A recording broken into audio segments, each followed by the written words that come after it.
Salut à tous, c'est Sully Perfecten, j'espère que vous allez bien. On se retrouve pour le numéro 24 du Manso Catch, le dernier numéro de l'année bien entendu. Et après un bon mois d'absence, voilà, on va finir l'année tranquillement, en s'amusant un petit peu, hein, vu que là il n'y a pas de pay-per-view à pronostiquer. Donc généralement, voilà, comme l'année dernière où je m'étais un peu amusé à essayer d'indiquer des jeunes du côté de NXT qui pourraient percer en 2023. Là, là, je l'ai fait autrement en fait. Je vais faire un sujet pareil qui va donc traiter d'autre chose que des pronostics, même si on n'en est pas loin finalement. C'est ma tradition annuelle, c'est-à-dire de faire la carte prédictive de WrestleMania, hein, du WrestleMania qui va venir. D'habitude, je la fais un peu plus tard. Soit en fin d'année, soit au début de la suivante. Mais là, justement, ça me permettait déjà de la caser un peu plus tôt cette année, parce que j'avais pas vraiment d'autres idées de sujets à aborder. Donc ça me permettait de la faire dès maintenant. Et puis finalement, rien ne m'empêchait déjà de la faire maintenant, hein. Et au contraire, ça donne encore un petit peu plus de difficulté à la tâche finalement, parce que forcément, plus on fait cette carte tôt, et plus c'est difficile, puisque on connaît pas encore toutes les storylines qu'il va y avoir, toutes les rivalités qui vont conduire à des matchs à Mania. Donc c'est d'autant plus difficile de faire cette carte dès maintenant, dès la mi-décembre. Donc c'est toujours un exercice amusant à faire, où on fait, où on défait beaucoup aussi. J'avoue que je l'ai fait là encore, j'ai défait, j'ai refait. Maintenant, le but c'est pas forcément de deviner ce qui va se passer, c'est de faire une carte, on va dire un peu en s'amusant, en étant plutôt réaliste par rapport au feud actuel et au feud qui pourrait avoir lieu. Donc c'est quand même on essaie quand même de prédire un peu les choses, et aussi en ajouter un peu de fantaisie, mais de la fantaisie je dirais raisonnée, si on pourrait, voilà, si je puis m'exprimer ainsi, une espèce de fantaisie raisonnée, euh, sans partir dans du what the fuck total, quoi. Voilà, on essaie quand même de pas faire n'importe quoi. On essaie quand même de faire des choses qui se tiennent. Euh, Finalement le mot d'ordre, hein, que j'ai choisi, vous verrez, c'est essayer de satisfaire un max de monde. Donc il y a beaucoup d'hommes et de femmes impliqués, parce que je me suis mis aussi un peu dans la tête de Triple H, et comme c'est quelqu'un d'assez généreux avec ses performeurs, on sent qu'il les aime beaucoup. Donc je me suis mis un peu dans cet état d'esprit, puisqu'on sent qu'il a envie de mettre un peu en avant un max de monde. Donc je suis parti un peu dans le même état d'esprit en mettant aussi en avant un max de monde, pour essayer de satisfaire pas mal de monde, et puis de pas mettre trop de monde sur le bas côté, et que chacun puisse avoir son rôle à jouer, quoi. Voilà, c'est un peu comme ça que j'ai aussi essayé de raisonner. Tout le monde n'est pas là, hein, bien sûr aussi, hein, je peux pas mettre tout le roster, hein, c'est impossible. Donc il y avait des choix aussi à faire, hein. Choisir c'est renoncer, comme on dit. Voilà, donc pour cette introduction, ce sera donc le premier sujet. Et d'ailleurs, je vais passer tout de suite au sommaire, hein. Donc forcément, j'ai déjà dit un peu ce qui allait se passer. Voilà le sommaire. Voilà donc la carte prédictive de WrestleMania 40, et on terminera avec le traditionnel top 5 des matchs du mois écoulé, donc vraiment un mois complet là cette fois-ci. C'était pas 3 semaines comme la dernière fois. Le mois vraiment écoulé, donc il y a eu encore beaucoup de matchs, et ça a été encore très difficile. Et là, c'était assez exotique, hein, finalement, ce top 5 que j'ai pu faire, hein. On en reparlera tout à l'heure. Voilà, on va commencer sans plus attendre par donc la première partie, le gros morceau de la vidéo, à savoir la carte prédictive donc de WrestleMania 40. Donc on s'amuse. J'explique un petit peu aussi mes choix, avec un peu de fantasy booking. Voilà, c'est toujours un peu comme ça que ça se passe. Je vais commencer déjà par parler du host, et même des hosts, parce que comme souvent, il y a un ou des hosts qui sont là pour chaque WrestleMania. Je n'ai pas dérogé à la règle, et j'y ai réfléchi, et ce choix pouvait me sembler pertinent, et il s'agit d'Austin Theory et de Grayson Waller, parce que finalement, par rapport déjà au in-ring, en termes en tant que performeur, j'avais pas de place pour eux. Je ne voyais pas comment je pouvais les intégrer dans mes choix, tout simplement, d'une part, et d'autre part, oui, il se dit aussi que finalement ce duo qui était là pour pas durer à la base, finalement il plaît pas mal auprès des officiels et que bah, finalement ils ont envie de continuer. Et c'est vrai, on le voit, hein, ils continuent, on les voit à l'écran tous les deux à chaque fois, assez régulièrement. Donc moi je suis pas gêné par ce duo, ils provoquent de la hit assez facilement, les deux sont assez arrogants, ils sont dans les mêmes âges. Je trouve qu'ils sont plutôt bien assortis, on va dire, je pense que ça fonctionne plutôt bien. On a besoin aussi de ça, hein, dans une compagnie de divertissement sportif, comme on dit, telle que la VVE. Je trouve que ça fonctionne pas trop mal comme duo. Alors on n'est pas sur du haut de carte, hein, on est d'accord, mais bah, il en faut pour tous les goûts et il faut aussi remplir un peu aussi les bas de carte ou les milieux de carte, quoi. Donc je trouve qu'il remplit bien son rôle, ce duo, et je trouve qu'en tant que host il pourrait faire un bon job. Évidemment pour provoquer de la hit, pour se moquer du public, pour se moquer de la ville de Philadelphie, hein, parce qu'il faut quand même se rappeler qu'on sera à Philadelphie à WrestleMania 40. Et puis forcément bah, ça peut amener à pas mal d'angles et de segments en tout genre, comme souvent avec les hosts. Et évidemment bah, ça permettra d'avoir de la hit et puis évidemment une énorme pop quand on aura on va dire un invité surprise qui va se pointer, un Stone Cold, un Rock, par exemple, hein, évidemment. Là, forcément, si l'un des deux, ou voire les deux se ramènent, ça va faire une pop de malade, hein, surtout pour WrestleMania 40. Hein, c'est comme voilà un chiffre rond. Je pense qu'on va marquer le coup et on va faire des choses incroyables. Pourquoi pas aussi faire un clin d'œil, j'y ai pensé. Je l'ai pas fait dans ma carte, mais j'aurais pu aussi le faire en faisant des stipulations un peu plus hardcore pour aussi rendre hommage à l'ECW, hein, forcément, parce que Philadelphie, forcément c'est la ville qu'on associe à l'ECW. Et donc forcément, bah, j'avais pas aussi pensé aussi à faire des matchs un peu hardcore sur certains matchs. Et c'est pas impossible d'ailleurs qu'ils le fassent pour le symbole. Mais en tout cas, voilà, bah, peut-être qu'on aura d'ailleurs des anciennes gloires de l'ECW qui pourraient se pointer aussi pour la pop également, et peut-être aussi pour venir emmerder Theory et Waller, hein, bah, comme un Mick Foley par exemple qui pourrait aussi venir, un Sandman, hein, sait-on jamais. Ça serait incroyable. Mais voilà, ça pourrait animer le stade, hein, ça pourrait l'enflammer, ça pourrait être assez marrant, et avec les deux qui pourraient passer à travers des tables, des échelles. Enfin, il y aurait pas mal de choses intéressantes à faire pour essayer de respirer entre deux matchs, quoi. Voilà, c'était une idée que j'avais, mais je pense que ça pourrait être intéressant d'avoir ces deux-là, en tout cas en tant que host, des deux nuits, hein, bien sûr, hein, puisque ce sera encore sur deux nuits, comme maintenant, comme ça en devient l'habitude, hein. Voilà, maintenant, je vais faire la carte. Je suis allé par ordre je dirais, d'importance, et je termine par les matchs de titre, et au milieu, je serai plutôt sur les matchs des rivalités sans ceinture. Le début, bon, ça va être plutôt des matchs, je dirais, préparatoires pour la suite. Hein, je pense notamment au prochain, qui sera un match de kick-off, puisque j'ai 14 matchs au total. Et sur ces 14 matchs, bah, il y en a un qui sera en kick-off. J'en ai pas placé un autre dans l'autre nuit, parce que j'avais pas d'idée. Donc ce sera exceptionnellement sur la nuit 1 où j'ai placé un match de kick-off. Et donc 6 autres qui seront sur la carte principale. Et puis bah, la nuit 2, on aura 7 matchs directement dans la carte principale. Et donc pas aucun prévu dans le kick-off, hein. Voilà comment j'ai organisé ça. Et donc on va commencer donc par la nuit 1 avec donc le match de kick-off que j'ai placé, à savoir... Voilà, une énorme bataille royale. Donc il y a beaucoup de monde là sur ce visuel. Une bataille royale de tag team, donc pour désigner les challengers Balor et Priest, qui effectivement seront toujours champions à ce moment-là, donc au moment de WrestleMania.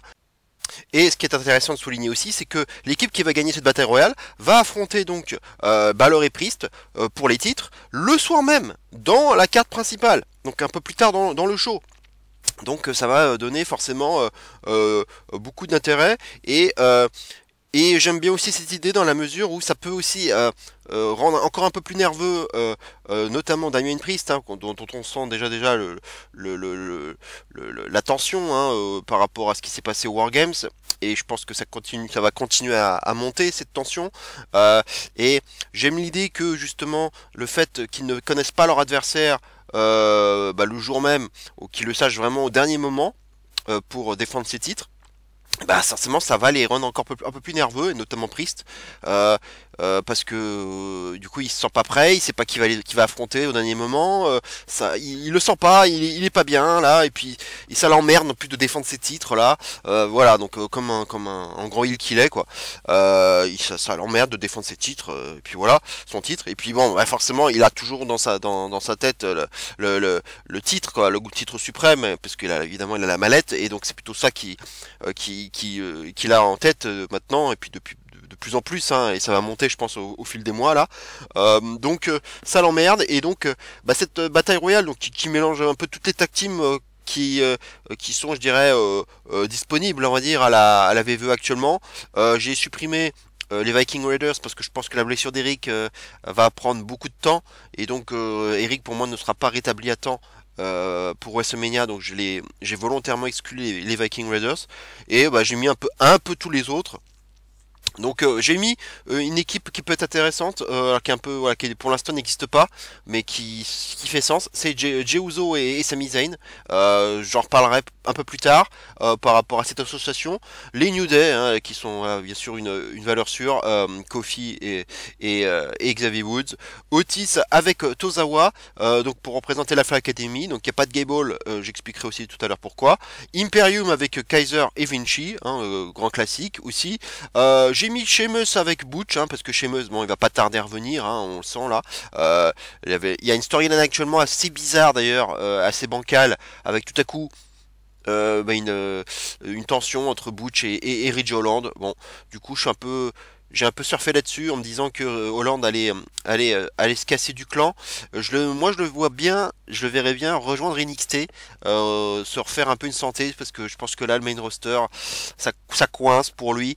Et je pense que ce serait pas une mauvaise idée qui retourne à NXT pour qu'on le développe un peu plus, qu'il se trouve peut-être un peu plus une personnalité, et surtout voilà au niveau in-ring, voilà ça pêche encore, il y a beaucoup de problèmes de sécurité dans le ring, et je pense qu'il a encore besoin voilà, de s'entraîner au PC, et de faire ses gammes, et de faire des weekly du côté de NXT, et pour se refaire une santé. Voilà, c'est pour ça que je l'exclus du duo, et donc j'ai mis Sheamus qui sera pour moi hein, bien sûr le revenu d'ici là. Et Butch donc les Street Profits accompagnés de Bobby Lashley, voilà ça paraît normal. DIY hein, qu'on commence à voir de plus en plus, les Creed Brothers également maintenant de plus en plus présents, hein, que Triple H met énormément en avant, on le sent là que là le travail est largement entrepris, avec Ivy Nile hein, qui sera bien sûr à leur côté, les Pretty Deadly hein, qui sont aussi qui vont rapidement devenir une valeur sûre aussi du côté de SmackDown, et Indus Sher qu'on n'a pas encore beaucoup vu, hein, qu'on voit de temps à autre dans des segments backstage, mais pour l'instant il n'y a pas énormément de choses pour eux, mais dans une bataille royale, quand on a des mecs costauds, bon ça peut toujours donner quelque chose hein, avec une grosse menace, donc forcément s'en prendre à plusieurs sur eux, voilà, parce que ce seront peut-être les adversaires les plus dangereux, les plus coriaces, puisque ce sont les plus gros gabarits, avec Otis bien sûr, donc ça sera peut-être aussi intéressant de les voir, et puis c'est une bataille royale, donc c'est pas non plus méchant, et ça permet donc de caser un max de monde, donc ça fait 10 équipes hein, quand même présentes, donc 20 catcheurs, donc ça c'est bien, on case un max de monde, et du coup forcément donc j'ai déjà une idée sur l'équipe qui va gagner. Je vais pas vous la donner tout de suite hein, parce que vous la verrez quand j'aborderai le match de championnat tag team hein, comme ça permettra de conserver un peu de suspense. Voilà, donc ce sera pas un énorme match, mais c'est pas le but hein, c'est une bataille royale quoi, et avec déjà un petit enjeu quand même dès le début, et puis de quoi faire un peu voilà, un peu chauffer la salle, enfin le grand stade qu'il va y avoir même avant donc le début de la main card. Voilà pour un peu les éléments en place pour cette bataille royale. Voilà, maintenant on va passer donc du coup à la carte principale donc de la nuit 1, alors enfin ou de la nuit 1 ou de la nuit 2, peu importe d'ailleurs, il n'y a plus d'ordre là, plus véritablement d'ordre, ça dépend des matchs, hein, on veut dire qu'il y a des matchs, oui on se doute qu'ils vont avoir lieu dans une nuit et puis l'autre dans l'autre nuit. mais il n'y a pas véritablement de, je dirais, de nuit déterminée pour chacun des matchs. Hein. Je suis pas allé autant dans le détail que ça, quoi. Ça a moins d'importance. Sauf évidemment le match tag que j'ai prévu de mettre dans la même nuit que pour la bataille royale. Donc c'est-à-dire pour moi en nuit 1. Voilà, on va passer donc à la carte principale. Le match suivant, c'est un gauntlet match par équipe féminin. J'ai bien dit gauntlet match, donc pour les titres tag féminins, avec, comme on peut le voir au centre, toujours Piper Niven et Chelsea Green qui seront pour moi encore toujours championnes. Parce que ça fonctionne finalement, ça fonctionne plutôt bien les deux, ça ce serait pas gênant qu'elle garde les titres au moins jusqu'à WrestleMania, et autour, un peu toutes les équipes qui pourraient se faire, à nouveau dans la même logique de caser un max de monde. Tegan Nox et Natalia, c'est l'équipe qui vient de se former tout dernièrement, donc je l'ai intégré, tout comme Shayna Baszler et Zoe Stark, que j'ai également décidé d'intégrer. Indy Hartwell et Candice LeRae également, c'est une équipe aussi qu'on connaît. Et là, une petite surprise, on va dire, c'est histoire de caser aussi ces filles-là parce que j'avais rien pour elles. Et ben j'ai mis Nia Jax en équipe avec Raquel. Alors c'est pour l'instant il y a rien hein, là-dessus. Mais je me suis dit ça pourrait être une idée d'avoir une équipe assez costaude et assez impressionnante qui casse complètement les codes par rapport aux autres équipes, qui serait vraiment la vraie menace. Et en me disant, bon, moi les deux, forcément, elles ont eu des petites tensions dernièrement, mais justement, je me suis dit peut-être que d'ici WrestleMania, on en est encore loin, il peut y avoir des atomes crochus qui pourraient se former et que finalement les deux elles ne sont pas si opposées que ça, quoi. Elles peuvent avoir des points communs et des choses sur lesquelles elle pourrait se rapprocher pour entamer une relation, en tout cas une association. Moi j'ai trouvé ça pas mal comme idée. Et puis bon oui c'est un peu aussi la solution d'un peu de facilité parce que oui ça permet aussi de leur donner quelque chose parce que c'est vrai que bon, en solo, là, je leur donnais pas un match de championnat, donc Nia Jax, ça sera pas loin des débats, mais je l'expliquerai un peu tout à l'heure, mais je suis pas allé jusqu'à la mettre dans un match de championnat. Donc j'ai mis ces deux-là ensemble. Les Kabuki Warriors, hein, qui se sont formés évidemment avec Damage Control, donc là, bon, c'est pas une grande surprise, et puis ce sont des anciennes championnes, c'est la seule équipe d'ailleurs à avoir déjà détenu ces titres, à part bien sûr Piper Niven et Chelsea Green, et Kaiden Carter et Katana Chance qui également vont avoir leur chance là à Raw. Bon, elles prendront pas les titres, hein, ça c'est sûr. Pour moi, elles prendront pas les titres, mais on met aussi en avant cette équipe actuellement. Donc, comme Triple H aime bien le faire, pour essayer de donner un peu de lumière un peu à toutes, une par une ou deux par deux. Voilà, il y en a qu'on voit pas beaucoup, et puis tout à coup, bon, on les revoit. Voilà, on essaye de les mettre en lumière. Triple H essaie de faire ce boulot. Voilà, bon, et c'est en mode gauntlet, donc ça rappelle un peu ce qui s'était passé à WrestleMania 37, il y avait eu un gauntlet. Là, j'ai mis un peu plus d'équipes. C'est pour essayer à nouveau de caser un max de monde. Mais alors, ça fait 7 équipes, ça peut paraître long, mais évidemment, dans les gauntlet matchs, il y a des matchs qu'on peut faire assez courts, qui peuvent durer 2 minutes. Donc finalement, cette équipe, c'est pas tant que ça. Si on fait des combats qui durent des oppositions qui peuvent durer 2 ou 3 minutes, au fil de l'eau avoir quand même quelques confrontations un peu plus sympathiques et un peu plus intéressantes qui pourront durer plutôt autour des 10 minutes, et avoir un ensemble, je dirais, qui serait pas trop long, je dirais pas au-delà de 20 minutes. C'est toujours la complication, la difficulté des gauntlet match. Voilà, donc bon, il y a pas des équipes formidables dans le lot, mais il n'y a pas forcément des alchimies totales au sein de certaines équipes, mais c'est toujours pareil, j'essaye aussi de satisfaire un max de monde, et avec ce gauntlet match, bon, c'était aussi un peu une solution de facilité pour moi. Donc voilà, pour moi Piper et Chelsea seraient encore toujours championnes, et les Kabuki Warriors qui pour moi à ce moment-là, si ce match avait lieu, seraient plutôt pour moi les favorites pour reprendre ces titres, quoi. Voilà, maintenant on va voir ces matchs suivants. Brock Lesnar contre Bronson Reed. Voilà, ça c'est le combat le choc des titans, quoi. Voilà, c'est une idée que j'avais eue. Ça serait un peu un build-up avec un Bronson Reed qu'on construirait un peu en mode homos. C'est-à-dire à squasher des jobbers, une grosse mise en avant.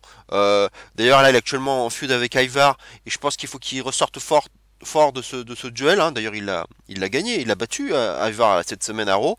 Je sais pas s'il y aura d'autres matchs entre les deux, mais quoi qu'il en soit, ça m'arrangeait bien cette victoire de Reed sur Ivar, parce que j'avais déjà prévu ce match avant, hein. Ce match contre les Stars, je l'avais déjà en tête avant, mais ça m'aide bien d'avoir un match, une victoire contre Ivar, parce que donc du coup c'est plutôt lui qui semble prendre de l'importance et du momentum. Donc on le construit petit à petit. On a le Royal Rumble qui va aussi lui permettre de briller, d'éliminer un certain nombre d'adversaires. Alors pas de le gagner bien sûr, mais au moins de se montrer coriace. C'est difficile à éliminer. Faudra peut-être s'y prendre à plusieurs pour le faire. Il y aura une bonne construction, je pense, pour lui, pour bien le mettre en avant. Et bah voilà, forcément, bah, Lesnar, là il s'absentait, hein, comme il fait souvent, il s'absente et puis il revient pour un programme. Et puis bon, WrestleMania 40, tu pourras pas te passer de Lesnar, c'est quasiment impossible. Donc je lui ai cherché un programme. Alors évidemment, oui, je pensais aussi à Gunther, mais je l'ai pas mis là-dessus finalement. Et je lui ai mis un gros os à ronger là pour Bronson Reed et pour Lesnar à la fois, hein. C'est un gros os à ronger pour les deux. Un gros choc des titans déjà qui est inédit et que je trouve intéressant en soi. Je pense que ça peut donner quelque chose de très bon. Ça sera pas du grand in-ring bien sûr, mais si ce match est bien raconté avec vraiment ce qu'il faut comme violence, pas sur un match, je dirais, d'une durée trop longue, mais juste ce qu'il faut. Deux mecs qui se rentrent dans l'art, un peu d'ailleurs à l'image de ce qu'on a pu voir face à Ivar, hein. Deux mecs qui se rentrent dans l'art pendant 10 minutes, et ça sera très bien, hein. Ça pourrait être très bien, hein, voilà, ce sera pas un 5 étoiles, hein, mais on a besoin aussi de matchs comme ça, hein. On peut pas avoir que des 5 étoiles sur toute la carte, hein. Ça c'est impossible. Mais ça peut être très sympathique comme match, et moi c'est quelque chose que j'aimerais voir. Voilà. Je suis pas un grand fan de Lesnar, hein. Voilà, il a tendance à m'ennuyer, mais bon, si on le voit une fois de temps à autre, ça me gêne moins. Donc voilà, et puis de toute façon, je suis pas.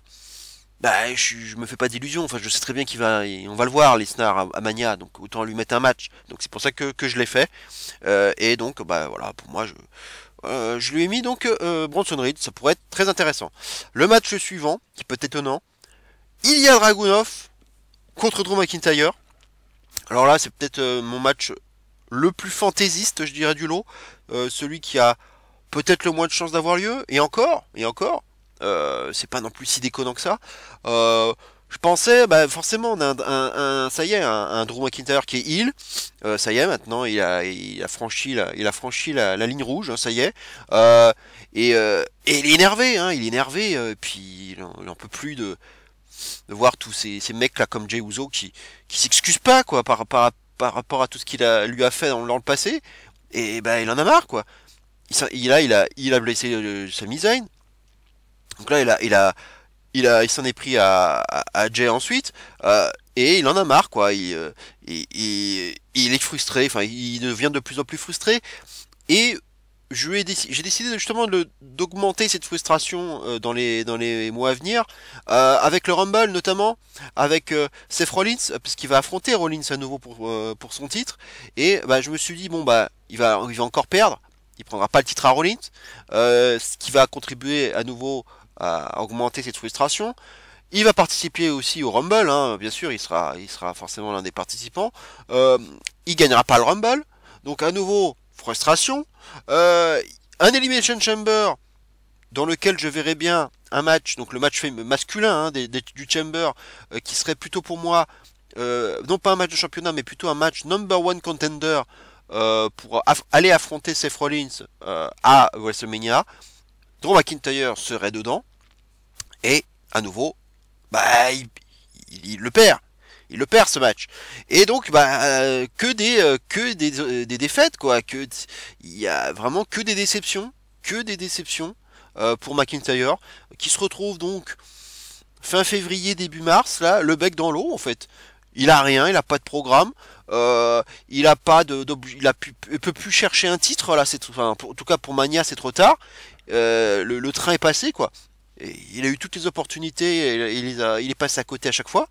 Donc bah là, j'ai eu l'idée de mettre un Drew McIntyre en mode Open Challenge. Donc là, pour l'instant, en fait, Dragunov n'existe pas. Pour l'instant, c'est Drew McIntyre qui est tout seul face à un adversaire mystère. Et c'est ce qu'il dit à Raw, hein, McIntyre. J'en ai ras le cul. Et à Mania, je vais détruire quelqu'un en fait. Voilà, je vais en finir avec quelqu'un. Parce que là, j'en peux plus. J'en ai à rien à carrer de qui va se pointer. Le résultat sera le même. En fait, le sort réservé à la personne qui va venir, eh ben, ce sera Claymore et destruction totale, quoi. Donc, voilà un peu, les éléments pour rapport à ce match. McIntyre donc se pointe à Mania. Et donc, on a Dragunov parce que déjà l'idée, déjà ce serait un match qui ferait voilà qu'on n'a pas vu, en tout cas du côté de la VVE, ce serait intéressant. Et puis ça permettrait de mettre en avant le titre NXT, puisque c'est quelque chose maintenant de la part de la VVE maintenant qui est de plus en plus présent, on l'a vu cette année, c'est de mettre en avant NXT et notamment donc là son champion. Donc ça veut dire évidemment que dans mon idée Dragunov serait toujours champion, parce que là, à ce moment-là, le pay-per-view NXT, donc Stand and Deliver, aurait eu lieu juste avant, d'ailleurs, juste avant, puisque il aurait eu lieu plus tôt dans la soirée, hein, puisqu'effectivement, la nuit 1 et Stand and Deliver, donc c'est le même jour. Maintenant, bon, c'est pareil, j'ai pas déterminé quelle nuit ce serait, ça se trouve, ce match aura lieu en nuit 2. Voilà, donc du coup, ça laisse du temps pour Dragunov. Bon, de toute façon, on sera dans la même ville, hein. Ça ne serait pas un problème de déplacement. Physiquement, bon, bah, on verra s'il peut assurer 2 matchs. Mais bon, si on le met en nuit 2, ça ira. En tout cas, voilà, pour moi, il conserve le titre à Stand and Deliver. Donc, il y a assez de surprises. Alors, c'est pas forcément un call-up, pas encore, mais c'est plutôt déjà... je dirais une prise de température, hein, c'est un peu comme ce qui est en train d'être fait avec Carmelo Hayes dans le tournoi US. Là. Voilà, c'est pas encore un call-up, mais on le montre. C'est déjà une bonne chose, je pense, une bonne idée, plutôt que d'avoir des gens qui vont dire c'est qui ça encore j'ai jamais vu, je connais pas. Bah, au moins on présente. On le présente, et puis bah comme ça, le jour où il sera call-up dans le main roster, là les gens diront ah oui, ok, c'était lui là, oui, celui qui avait affronté McIntyre à Mania, ah ouais, il était pas mal ce mec. Voilà. Bah c'est ça le but. Voilà, il y a pas que des smart hein, dans les gens qui regardent. Faut penser aux autres gens quoi. Et donc on aurait cette belle affiche pour moi qui est très très belle affiche que j'ai envie de voir et puis donc qui mettrait en avant NXT et puis avec une intensité incroyable. Ce match aurait une intensité folle. Là ce serait bien violent. Là ce serait très très stiff ce match et j'ai envie de le voir. Alors le résultat, pas facile, de toute façon je suis pas là forcément là pour pronostiquer, enfin pour prédire les résultats, c'est surtout pour annoncer la carte, ou la prédire, mais peu importe, en fait, c'est-à-dire c'est de nous offrir un gros banger, là, un match qui pourrait peut-être voler le show, et moi ce match me plaît beaucoup, il y aura peut-être plus un petit avantage pour McIntyre quand même, parce que c'est quand même lui le mec du main roster, mais avec une défaite de Dragunov qui serait loin d'être déshonorante pour lui, quoi. Hein, il aura largement prouvé, et puis il sortira du match avec les applaudissements du public, hein. Voilà, ce sera, je pense, une belle défaite pour Dragunov, si ça devait arriver. Enfin, je pense que ce serait ça. Voilà, maintenant on va passer au match suivant. Santos Escobar contre Rey Mysterio. Bon, là, je suis moins original. Je pense que beaucoup auraient aussi cette idée en tête. Et puis bon, bah, j'en ai parlé souvent sur ma chaîne. C'était un match que j'attendais depuis le départ, le tout départ, et même avant le call-up d'Escobar dans le main roster. Je voulais déjà voir Escobar dans le main roster, et je voulais qu'il affronte Rey Mysterio et qu'il ait une feud avec lui, quoi. Et en heel. Pour ça que du coup j'étais un peu déçu de le voir arriver à LWE au début en face. Du coup ça partait pas forcément pour avoir cette feud, en tout cas pas tout de suite. Donc j'étais un peu déçu. Mais maintenant bon, il y a ce heel turn qui peut être contestable dans la façon de faire. C'était pas le meilleur heel turn de l'année, on est d'accord. Mais en tout cas, ce qui me fait plaisir, c'est qu'on retrouve un Escobar heel beaucoup plus, je dirais, proche de ce qu'il était à NXT. C'est ce qui me plaît. Moi, j'aime bien voir c'est le Escobar que je voulais voir. Et face à Mysterio, ce sera parfait. Les deux hommes se connaissent. il y aura une très bonne alchimie et ça va nous raconter une très bonne histoire. Et puis là en build-up, pareil, on va monter progressivement. Alors, il faut croiser les doigts déjà pour que ce match puisse avoir lieu à temps, parce que évidemment Mysterio il s'est vraiment fait opérer, il était vraiment blessé. J'espère qu'il pourra revenir à temps, parce que c'est vrai que je mets ce match, mais en même temps on n'est pas sûr encore, hein, du rétablissement de Mysterio. Est-ce que ça sera suffisant pour être là pour Mania, et puis faire un build-up surtout. Parce on va pas avoir un Escobar qui va faire le build-up tout seul, hein. C'est déjà arrivé, hein, mais ce serait dommage de ne pas avoir Mysterio pendant le build-up. Donc déjà j'espère que ce match aura lieu. En tout cas voilà, moi j'ai fait comme si c'était le cas. Et puis bon bah voilà, il a tourné sur lui, donc maintenant bon bah forcément quand tu tournes sur quelqu'un, bah, c'est pour avoir un match quoi. Donc c'est pour avoir un programme, une rivalité. Donc bah j'attends ce match. J'espère ils le feront pas avant, notamment au Chamber. Toujours pareil si Mysterio est rétabli. J'espère ils vont le garder au chaud pour Mania quoi. Quitte à faire voilà vraiment un gros build-up à base d'échanges, verbaux mais aussi physiques.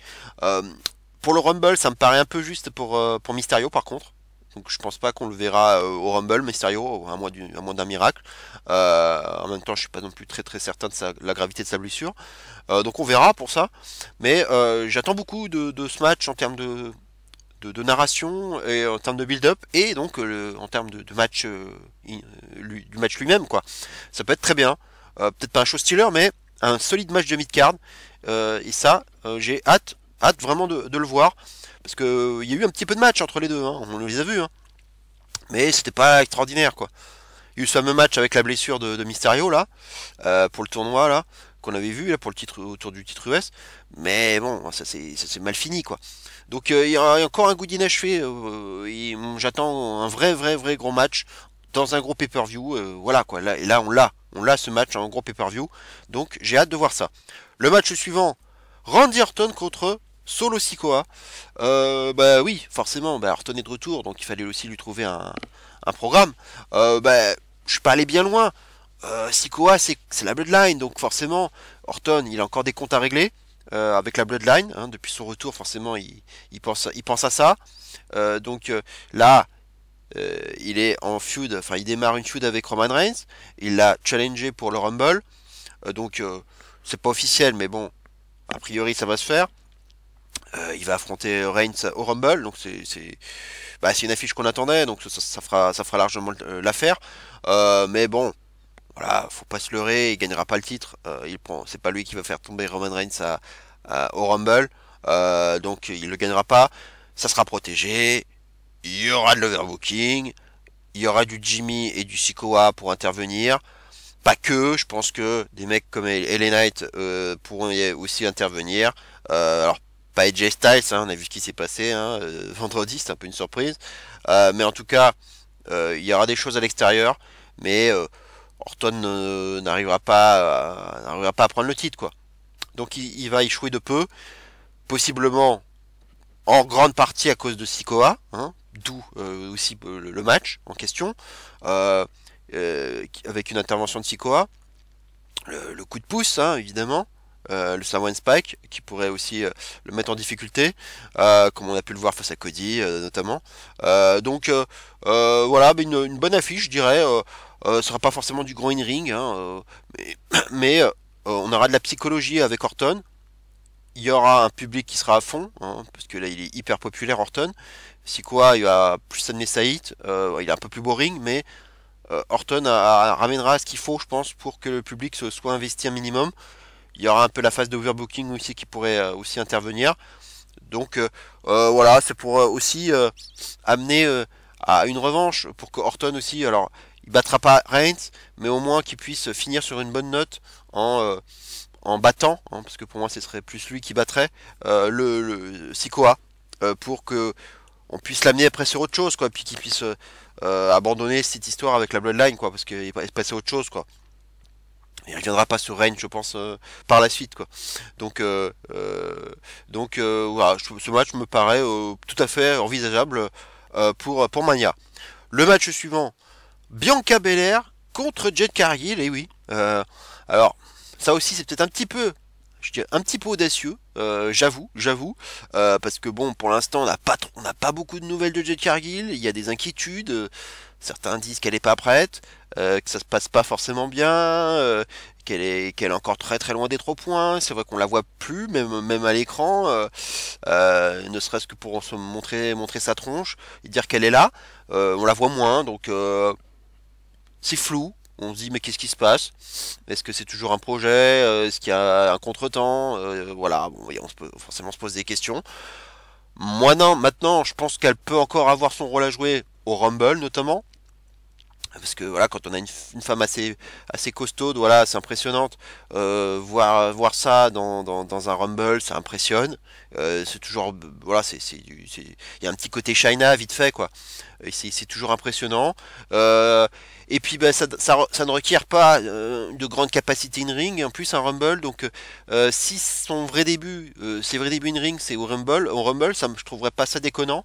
Ça permettrait d'enfin la présenter, je dirais, d'un point de vue in ring au public, de montrer un peu ce qu'elle peut faire, et évidemment en éliminant un grand nombre de personnes, alors pas forcément des filles très importantes, hein, faudra pas non plus qu'elle élimine des filles trop fortes, quoique elle peut le faire hein, si elle veut vraiment montrer, imposer sa marque tout de suite là et faire un statement, ça peut être aussi intéressant.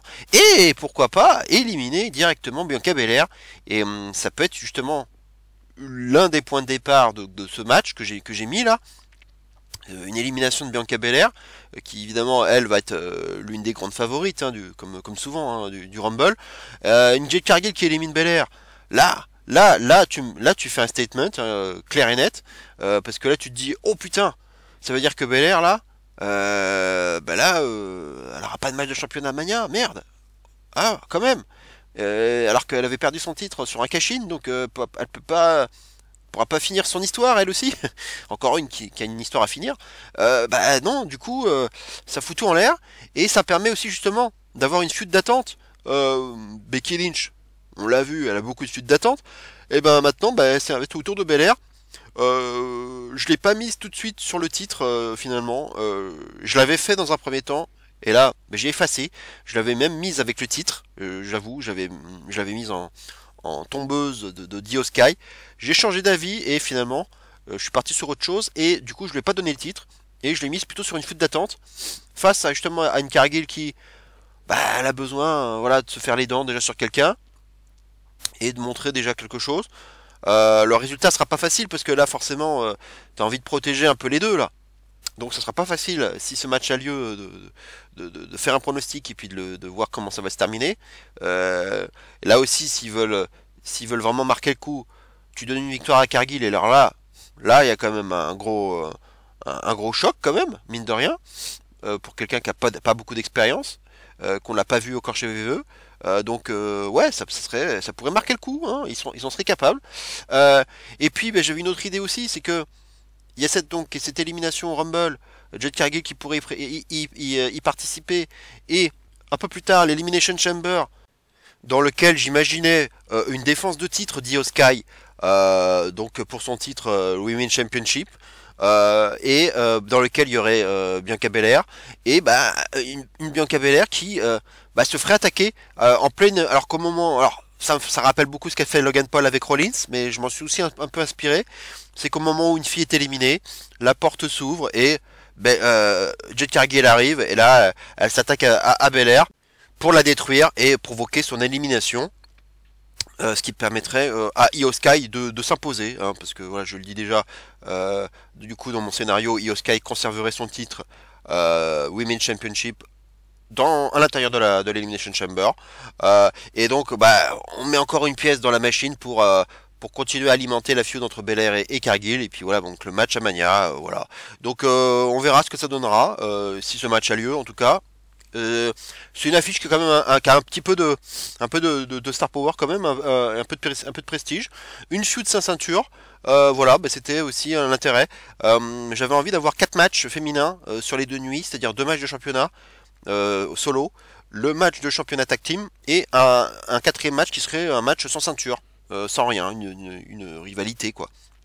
sans ceinture, et bah ça, c'est la rivalité sans ceinture, ce serait Cargill contre Belair.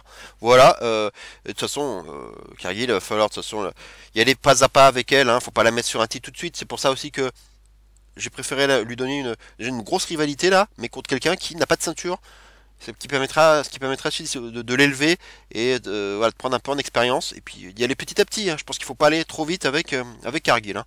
Le match suivant, un Fatal 4-Way pour le titre US. Ça y est, on rentre maintenant dans les matchs qui comptent véritablement, les matchs pour les titres.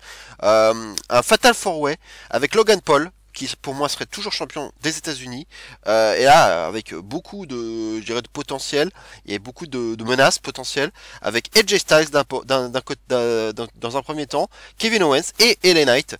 Alors là aussi c'est quelque chose que j'ai beaucoup changé, parce que j'étais parti sur un duel face à LA Knight pour Logan Paul. Après, j'ai intégré Kevin Owens parce que c'était aussi l'une des possibilités pour aller chercher Logan Paul. Et puis il y a eu des graines plantées en plus entre les deux, donc je voulais aussi l'intégrer. Et puis bon, bah là aussi j'étais un petit peu influencé par le retour d'AJ Styles, parce que là je l'attendais moins là ces derniers temps. Surtout au vendredi là, parce que à force d'attendre, là je me disais, oula, j'étais de plus en plus inquiet. Et puis là, mais il est revenu au moment où je ne m'attendais plus, et avec un heel turn assez étonnant sur LA Knight.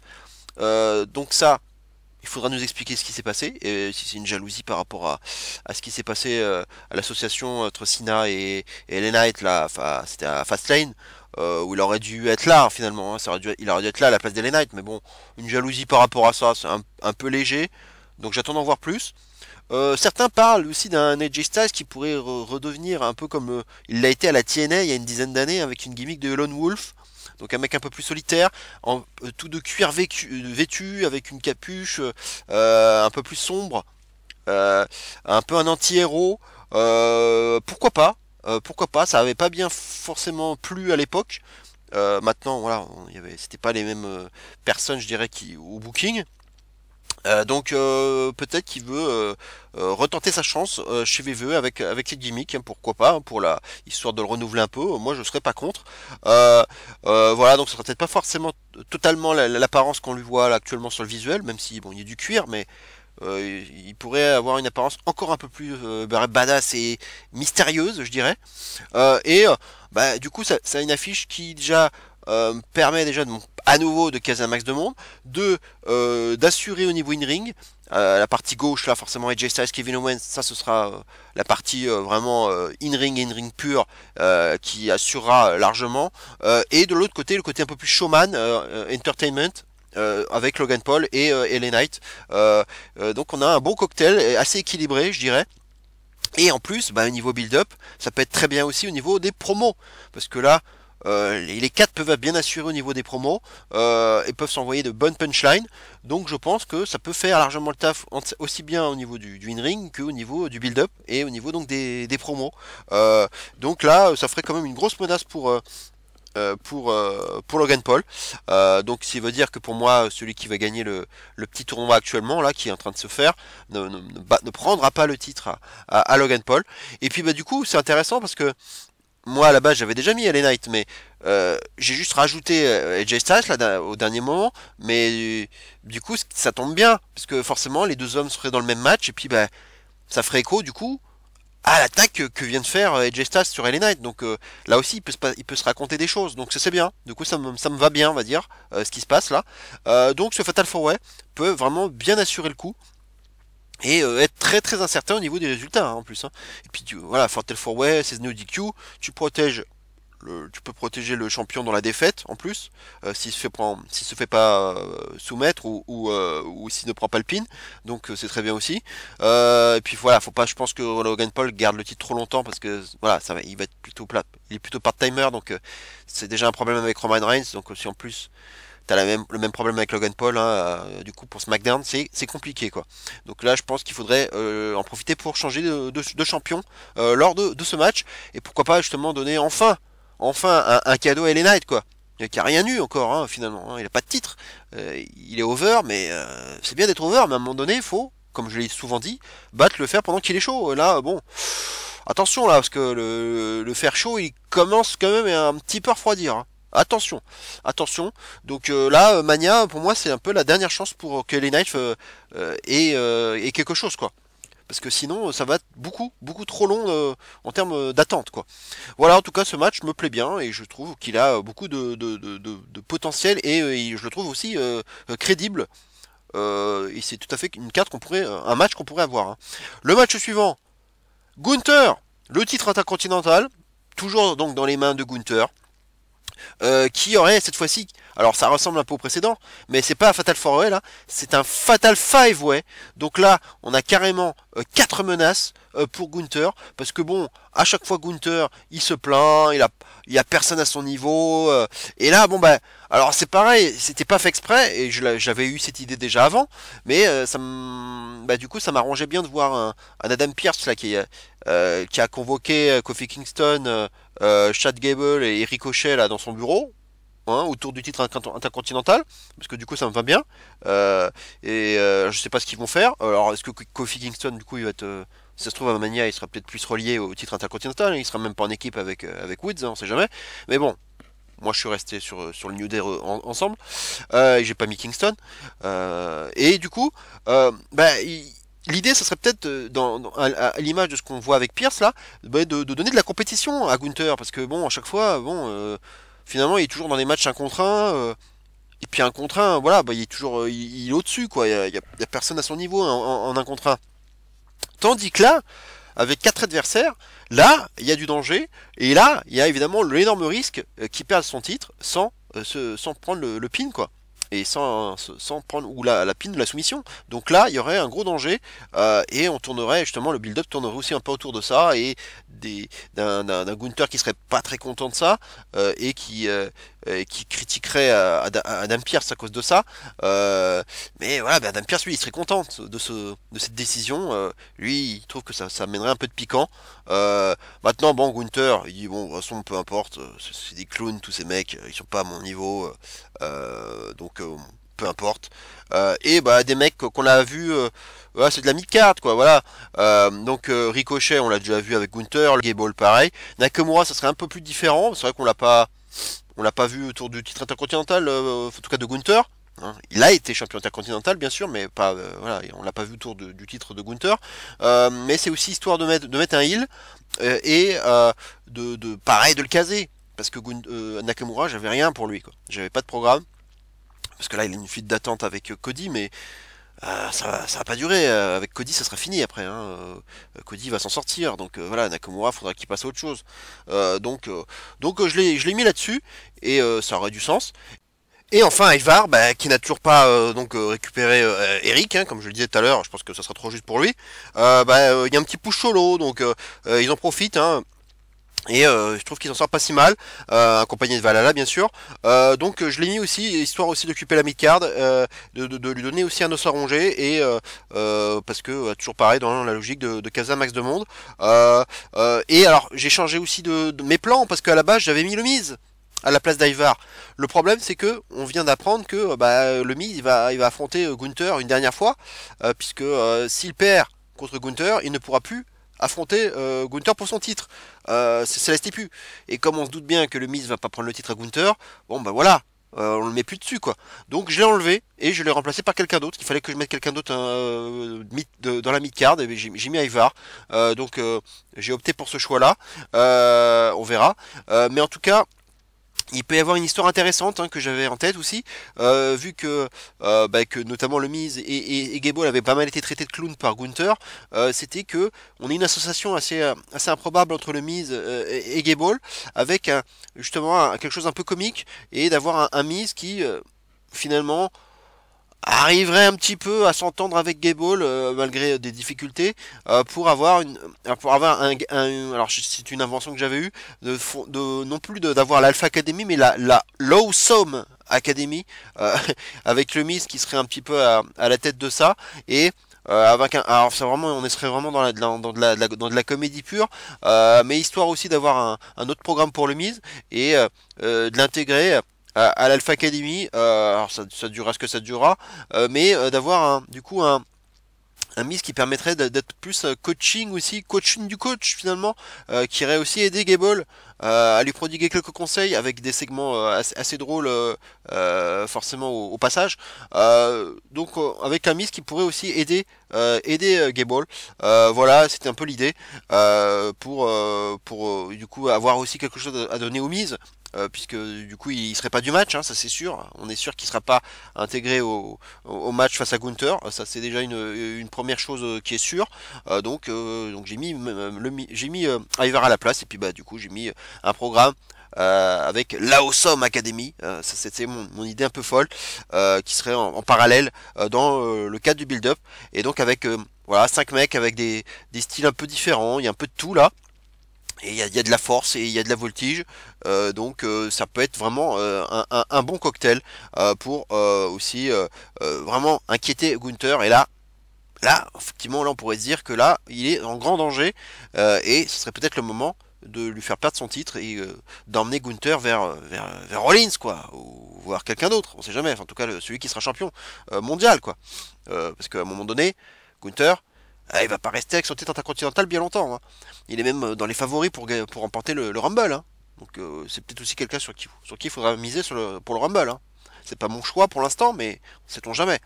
Voilà, on va passer maintenant au match suivant. Match tag team. Voilà donc, c'est ce que je disais tout à l'heure. Donc Damien Priest, Finn Balor, toujours champion pour moi au moment de Mania, pour affronter ceux qui vont gagner du coup la bataille royale dans les kick-off, à savoir Sami Zayn et Jey Uso, parce qu'évidemment on peut pas se contenter d'avoir Jey Uso et Sami Zayn en kick-off, ça serait un peu triste. Et puis ils sont super over, donc c'est de les mettre ensemble.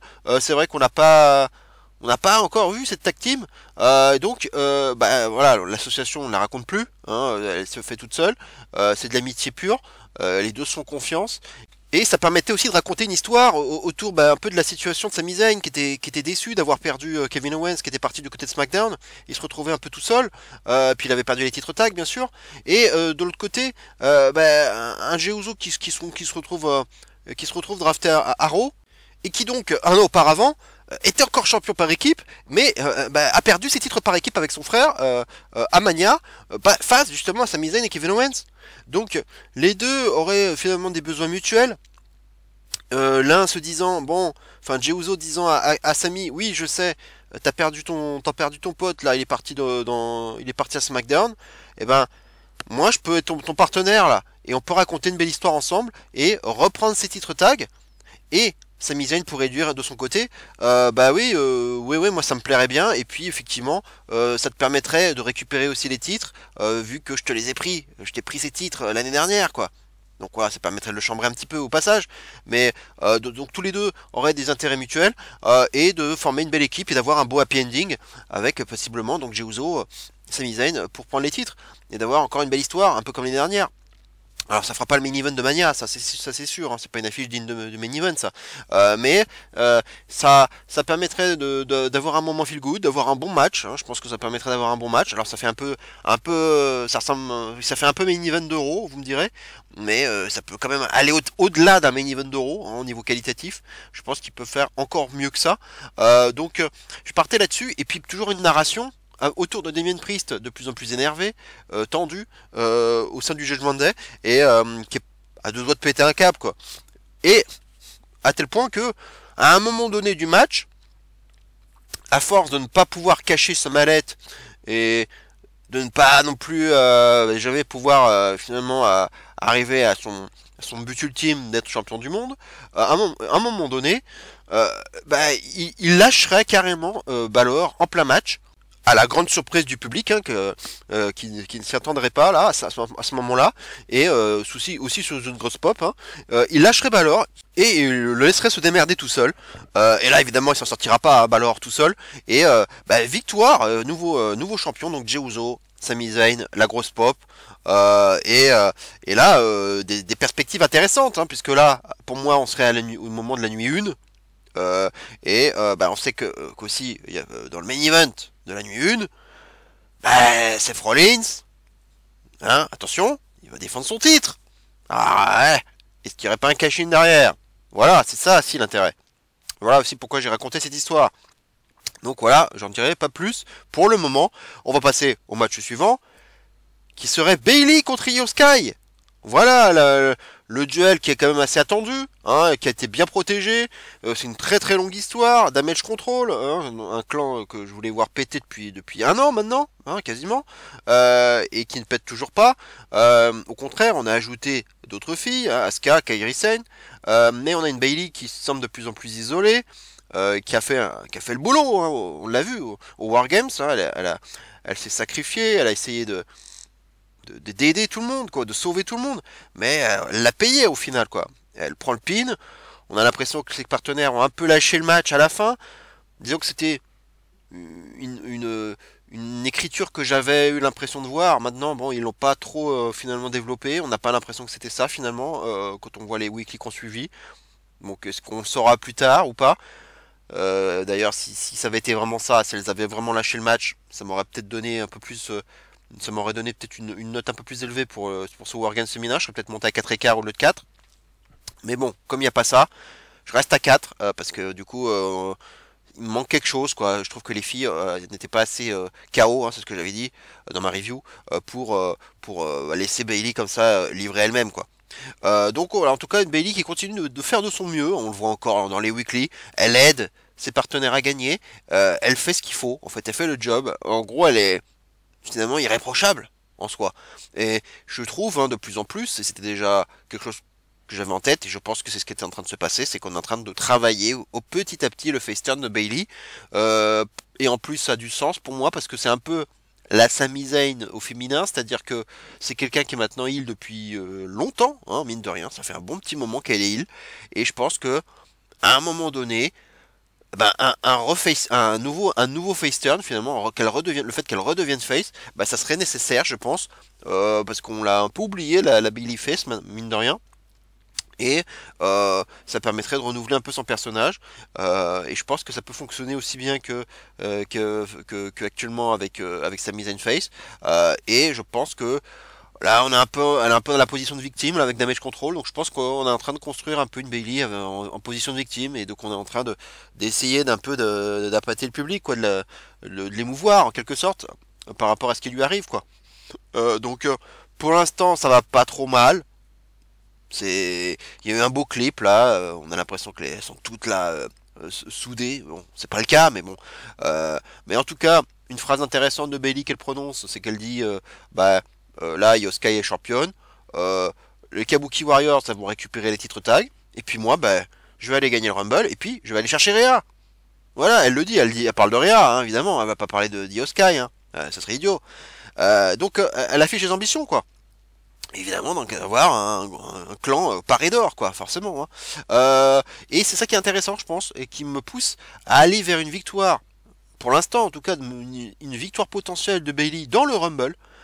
Ça serait intéressant, une Bayley qui gagne le Rumble, et à voir ce qui va se passer à l'Elimination Chamber, mais je partais plus, donc comme j'ai dit tout à l'heure, sur une défense de titre pour Io Sky à l'intérieur de la chambre, donc pour déterminer la championne donc de SmackDown, et pour que savoir qui ira à WrestleMania, qui défendra son titre, et est-ce que ce sera donc face à Bayley, peut-être, hein, si elle gagne le Rumble, mais je garde un peu le suspense du coup, Bayley garde un peu le suspense parce que pour moi elle gagnerait le Rumble, mais du coup, comme elle l'avait dit, moi je vais aller chercher Rhea, c'est ce qu'elle avait dit évidemment.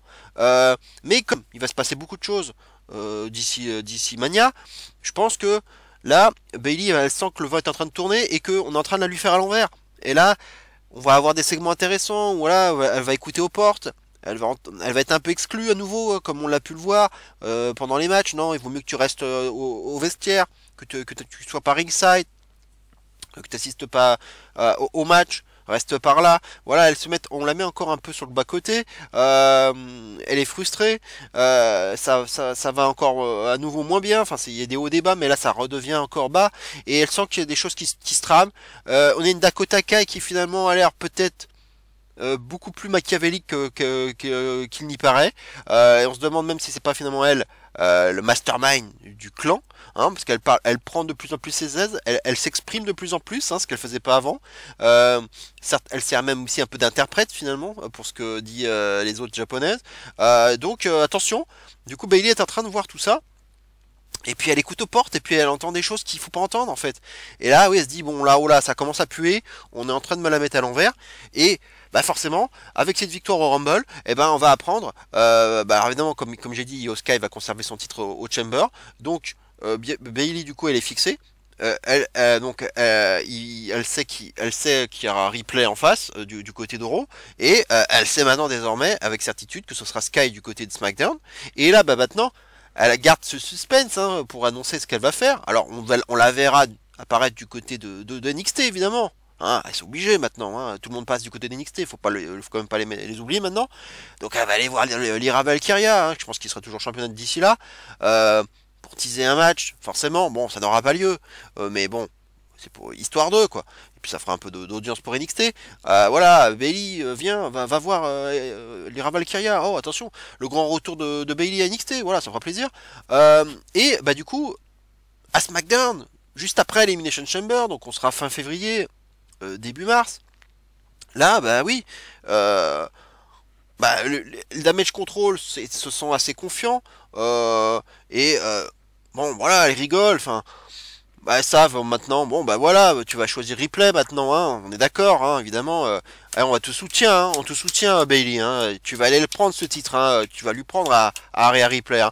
Et sauf que évidemment, bon bah ça va pas se passer comme ça, et puis finalement elle va se rebeller, et Bayley bah finalement, elle va aller s'attaquer à Io Sky, elle va un peu briser ses chaînes, et ça y est, ça y est, elle lui prend sa ceinture, elle la soulève, elle dit ça y est, j'ai fait mon choix.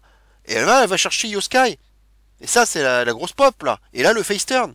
Voilà, un peu comment je verrai les choses. Et puis, bon, voilà, c'est tellement teasé depuis longtemps. Je dirais, depuis la naissance du clan. Les tensions avec Io Sky, on les a vues, ça a duré beaucoup trop longtemps. Même si là, on a un petit peu changé d'arc. L'arc tension Io Sky Bayley, bon, ils l'ont un peu moins montré, là. Parce que maintenant qu'elle est japonaise, en plus, qu'ils sont ajoutés, on le montre moins. Et c'est pas plus mal. Je pense qu'il va servir à quelque chose parce que finalement ça fait tellement de temps qu'ils nous les ont montré les tensions entre Sky et Bayley que je pense qu'il faut quand même que ça aboutisse à quelque chose. Donc j'ai mis ce match. C'était pas mon idée première, j'avais mis Belair championne à la base, je l'avais dit. Charlotte Flair aussi m'a pas aidé au niveau booking puisque forcément elle s'est blessée pour 9 mois, hein, c'est ce qui se dit maintenant, c'est ce qui a été dit malheureusement pour elle.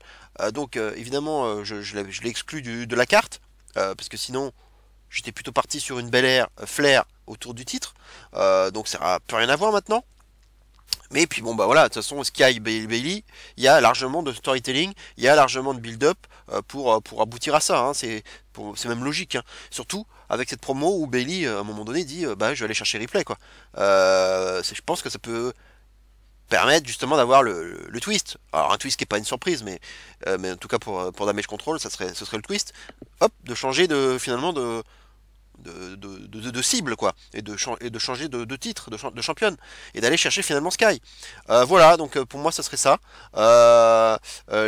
l'idée et ça aurait du sens et le match peut être bon et on aurait du bon storytelling et alors j'ai aussi en tête aussi une petite stipulation parce qu'évidemment avec il y aura beaucoup de monde autour. Je permettrai aussi à ce que Bayley dise j'ai été voir Nickel 10 et en plus donc non seulement je t'ai choisi toi Yoshirai mais j'ai une petite surprise pour toi, tout Damage Control sera banni du ring. Et oui là ça fait une grosse pop du coup hein. Voilà elle était voir Nickel 10 et du coup tout le monde est banni du ring. On a donc eu un 1 contre 1 voilà dans les règles de l'art entre Bayley et Oskai. Voilà j'ai aussi changé d'avis parce que j'étais parti sur un 3 contre 3 aussi. Avec les trois japonaises d'un côté et Dakota Kai, Bayley et le grand retour de Sasha Banks de l'autre. Ça c'était ma première idée. J'ai changé aussi. Bah, la blessure de Flair a pas aidé. Et puis bon finalement Banks, bon ça reste un fantasme pour certains. Mais bon, j'en suis pas certain qu'elle sera de retour pour Mania, donc finalement j'ai écarté ça, j'ai changé d'histoire. Par contre bon, elle pourrait tout à fait s'ajouter à l'histoire plus tard, hein. Si Bayley a besoin je dirais de soutien, de renfort, on peut aussi ajouter Banks pour plus tard, quitte à faire un turn et puis refaire une feud entre Bayley et Banks. Enfin, il y a plein de choses à faire par la suite. Bon, ce serait pas du neuf tout ça, mais bon, voilà, ça peut raconter pas mal de choses si on veut se projeter encore plus loin. Voilà, je pense que c'est le moment pour que Bayley prenne enfin le titre, parce on l'a très longtemps écarté finalement du titre. Donc elle a beaucoup servi de manageuse, elle a catché finalement pas tant que ça. Donc elle a pris beaucoup de défaites, hein. C'est vrai que là, c'était pas terrible le booking de Bayley. Donc là, je pense qu'il faut la reconstruire. Et je pense qu'elle a mangé son pain noir et que c'est le moment finalement de la remettre un peu en lumière là et de reprendre un titre quoi. Ça va lui faire du bien et je pense que ça aurait tout à fait du sens quoi. Et que ce soit elle qui détrône Io Sky, ce serait tout un symbole. Et puis bon bah évidemment Belair, elle de son côté, elle a sa feud d'attente avec Jade Cargill et elle a toujours son histoire entre guillemets à finir. Elle a toujours pas récupéré ce titre Women's Championship. On verra par la suite. Voilà, bon là c'est qu'on est que sur de la projection, hein, donc on verra bien. Le match suivant, Rhea Ripley contre Becky Lynch. Voilà, bon bah celui-là, vous attendiez à ce match, hein, je pense que beaucoup le pensent aussi. Bah voilà, je vous apprends rien, celui-là, je dirais pas qu'il est gravé dans le marbre, mais pas loin quoi. Parce que là, bon, Ripley, pour moi, elle reste championne. Pour moi c'est une certitude, quasi certitude qu'elle reste championne au moins jusqu'à Mania. Becky Lynch, toujours pareil, on l'occupe. On l'a beaucoup occupé avec Trish Stratus. Là, on est en train de l'occuper avec Nia Jax. Bon, forcément, il y avait l'histoire avec le fameux coup de poing, hein, le nez pété en sang là. Donc ça, c'est ce qu'ils sont en train de faire du côté de Raw. On les occupe. On verra si ça va conduire à un match en weekly, oui, match au Rumble. Bon, en tout cas, faudra. Les deux vont s'opposer, puis à un moment donné, bon ben voilà, faudra peut-être passer à autre chose. Ils vont peut-être faire traîner, un peu comme ils ont fait avec Trish, ils vont peut-être faire traîner ça, le faire sur 2 ou 3 matchs pour toujours occuper Becky bah, avoir à un moment donné ce match quoi avec Ripley quoi, parce que pour moi c'est le but de la manœuvre. Par contre, oui, ce qui pourrait être un truc à faire, si Becky et Jax s'affrontent en 2 ou 3 matchs, hein, pour histoire d'avoir une feud qui dure un petit peu, c'est d'avoir le dernier match entre Jax et Becky, peut-être qu'il y aurait eu un partout à ce moment-là, et de faire le match 3, le dernier match de la trilogie à l'Elimination Chamber, donc Becky Jax, et d'en faire une stipulation importante avec la gagnante qui irait affronter Ripley à WrestleMania. Voilà la stipulation. Ça pourrait être intéressant. Tandis que Rhea Ripley, qui sera quand même en Australie, elle sera chez elle. Ripley, faudra quand même la mettre de quelque part. Alors, bon, j'ai failli mettre les filles d'Euro dans la cage. Bon, finalement, je partais plus dans mon scénario du côté des filles de SmackDown. On verra. C'est tout à fait envisageable d'avoir les filles d'Euro.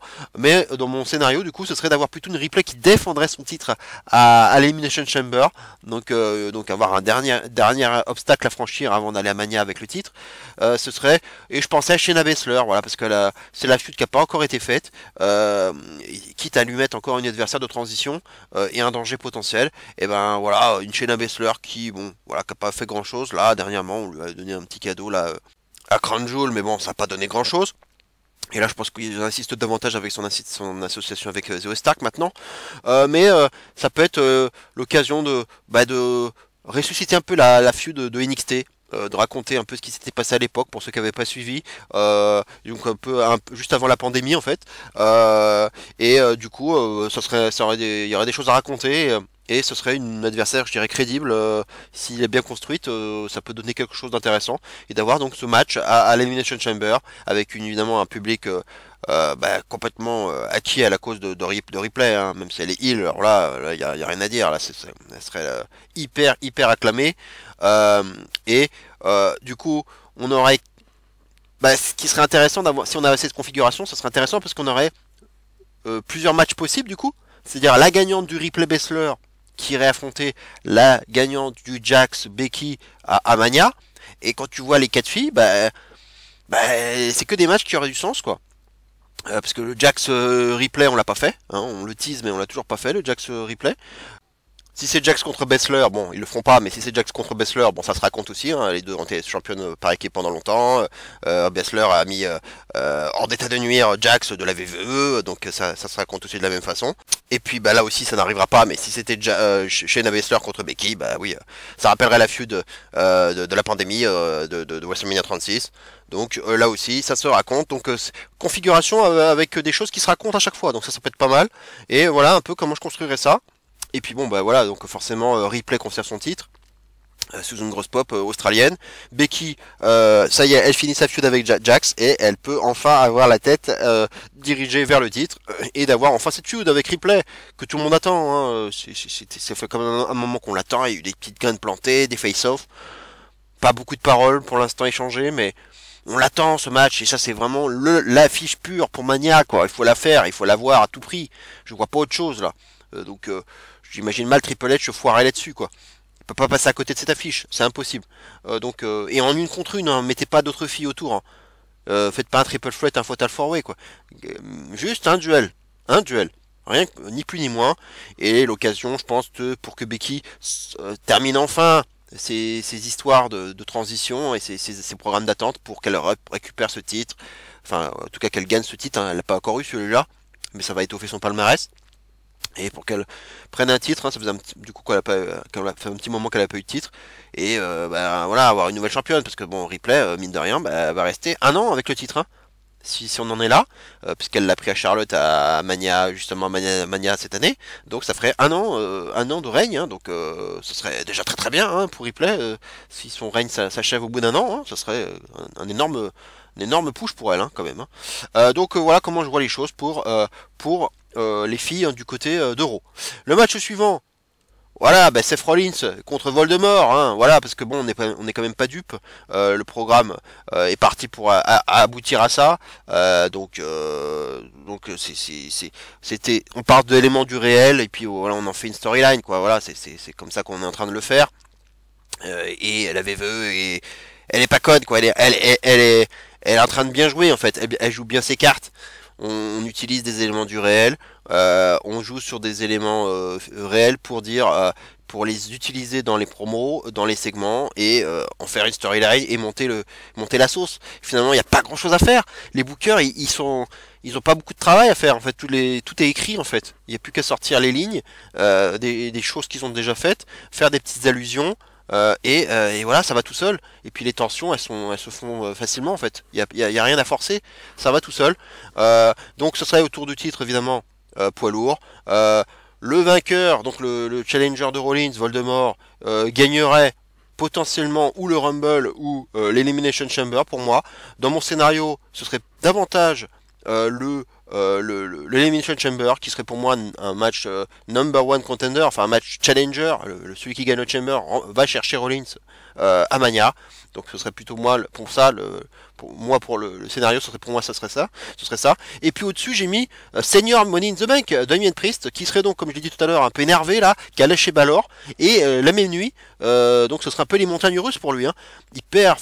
Il laisse filer les titres tag parce qu'il en a ras le cul.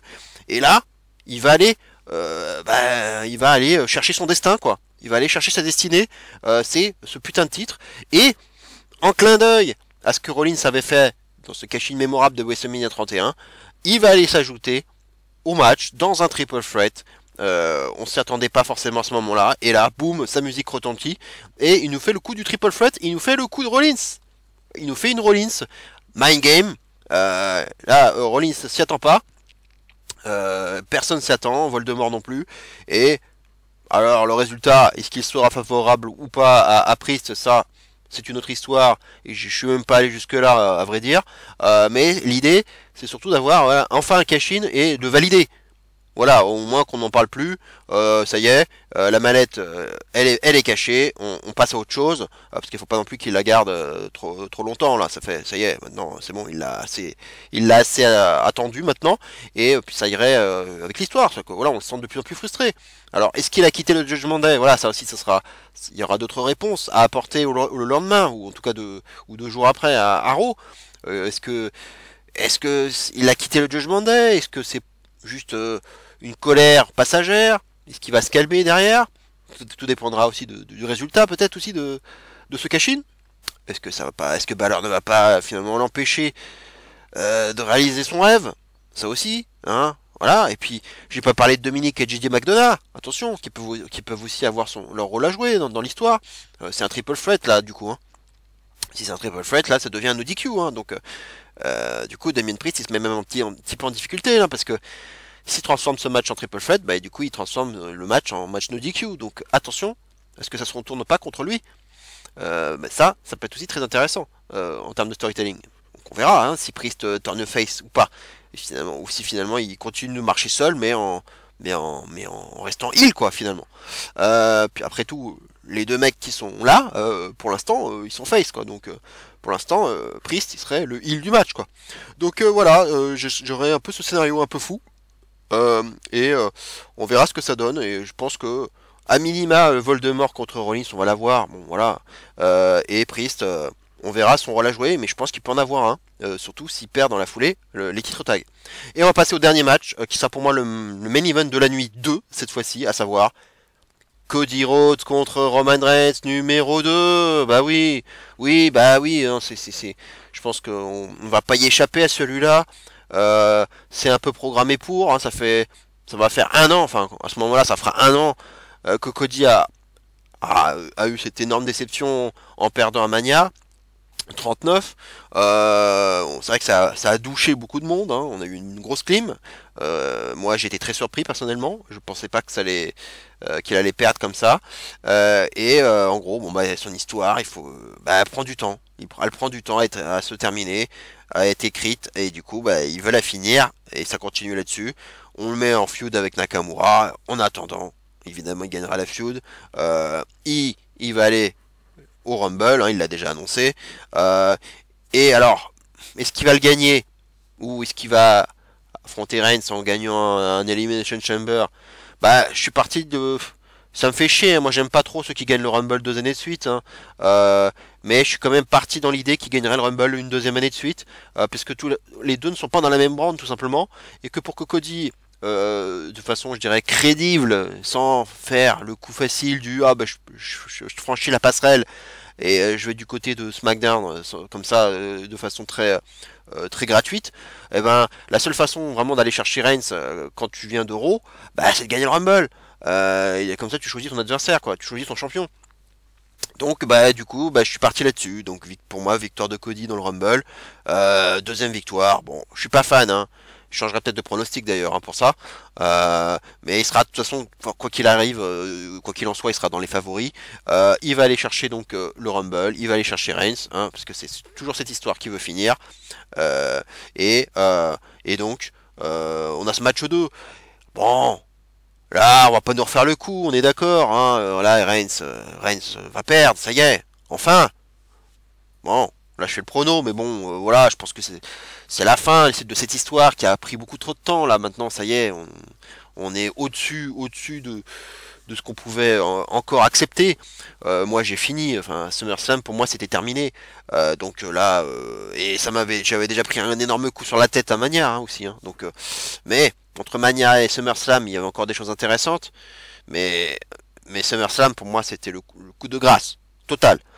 Donc il est temps d'en finir. Là, WrestleMania 40, ce serait le moment idéal, je pense, pour arrêter définitivement avec le règne de Reigns, quitte à ce qu'il s'absente, qu'il prenne des vacances, qu'il fasse ce qu'il veut, mais qu'on passe à autre chose, quoi. Voilà. Alors évidemment, s'il prend le titre, bah, Cody va probablement être drafté naturellement du côté de SmackDown. Hein. Et ça sera très bien, hein. Parce que SmackDown aurait à ce moment-là besoin d'une autre star. Euh, et puis évidemment il y a la fin des droits aussi du côté de la Fox en octobre 2024, donc il faut aussi préparer l'avenir, il faut aussi préparer le passage de SmackDown hein, qui va aller du côté du USA Network. Donc il faut aussi avoir un autre champion à présenter, un champion je dirais connu et qui puisse attirer le plus grand monde quoi. Donc voilà, bon, à la fin de l'histoire, voilà, et c'est comme ça qu'on finira Mania avec une belle pop. Et puis voilà, bon, s'il faut rajouter un peu d'overbooking, peut-être, pourquoi pas, de façon un peu symbolique, hein, suite à un énorme rêve bump, hein, voilà, hein, du classique, avoir peut-être les grands adversaires de Reigns, un peu, qui s'ajouteraient un peu au festin. Kevin Owens, Randy Orton, Sami Zayn, Jey Uso, qui pourraient aussi participer, amener à apporter leur pierre à l'édifice pour achever Reigns, comme un symbole, quoi. Et puis forcément avec l'overbooking qu'il peut y avoir avec Solo et Jimmy, c'est possible. Et LA Knight aussi, bien, qu'il faut pas oublier. Voilà, bon, à part Drew, hein, finalement, parce que Drew, bon, Lui, il est complètement heal, donc là maintenant, bon, il sera pas là-dedans. Mais au moins tous les autres babyface, quoi, qui ont été emmerdés par Roman Reigns, qui pourraient aussi apporter leur pierre à l'édifice pour aider Cody dans la victoire, quoi. On l'attend, cette victoire. Il faut vraiment qu'elle intervienne à Mania 40 et pas au-dessus, pas au-delà, pas au-delà. Ce serait une énorme erreur de faire ça. Alors là, non, arrêtez, s'il vous plaît, quoi, par pitié.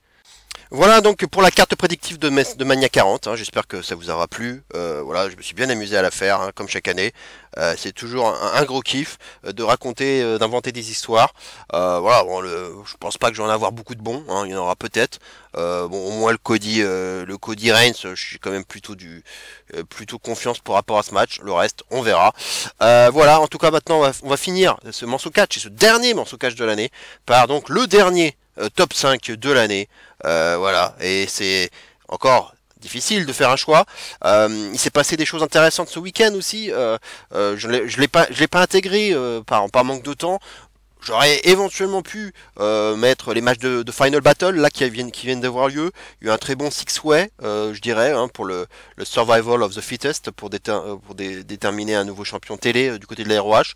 Mais il n'a pas été parfait au début, hein, sur la première partie. Par contre, j'ai trouvé que c'était un excellent match entre Fletcher et Commander là pour le duel final, mais du coup, il m'a manqué quelque chose pour arriver au top 5. Il y a eu un très bon 3 contre 3, évidemment, fort en émotion, avec Mark Briscoe FTR contre le Blackpool Combat Club, mais qui était beaucoup trop long à mon sens, et je pense qu'ils ont gâché ça avec malheureusement ce DQ, enfin ce double décompte à l'extérieur qui n'était pas nécessaire, pour ensuite recommencer le match avec Mark Briscoe qui dit ah ouais mais bon on peut pas faire ça comme ça, c'est en hommage à mon frère, alors on recommence le match, quoi. Ça nous fait ça donne l'impression qu'on nous prend pour des idiots en fait, alors on savait très bien que c'était pour ça en fait, le but du match.